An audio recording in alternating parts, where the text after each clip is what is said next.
Imaginez une maison isolée, silencieuse, au cœur d'une petite ville paisible. L'endroit semble ordinaire, presque ennuyeux, mais la vérité qui se cache derrière ces murs est bien différente. La maison d'Amityville a une histoire que beaucoup n'osent même pas évoquer. Une histoire de terreur, de sang et de force qui échappe à la compréhension humaine. En 1974, Ronald DeFeo, un homme jusque-là sans histoire, tua sauvagement ses parents et ses 4 frères et sœurs dans leur sommeil. Les enquêteurs se perdirent dans leurs hypothèses. Un acte de folie, une crise psychotique. Mais certains parmi les plus superstitieux parlèrent d'autre chose. Les rumeurs ont alors émergé, faisant état d'une force invisible, d'un mal qui se serait emparé de DeFeo. Des voix, des présences, des ondes.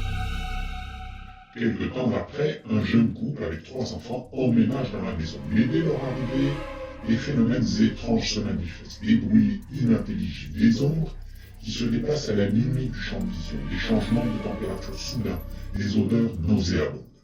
George Lutz, le père de la famille, se transforme sous l'influence de cette présence malveillante. Il devient un étranger, en proie à des accès de colère inexplicables.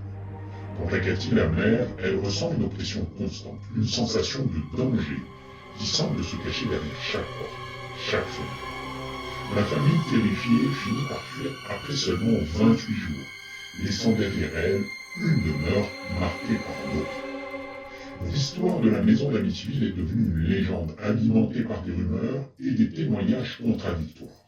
Certains affirment avoir vécu des expériences similaires, d'autres n'y voient qu'une simple supercherie. Mais à Amityville, chaque pierre, chaque mur semble chuchoter des secrets. Et la question reste, qui ou quoi vit tapis dans l'ombre dans cette maison? Le mal est-il apparu un soir de 1974 ou bien était-il là depuis bien avant, attendant le moment propice pour se libérer?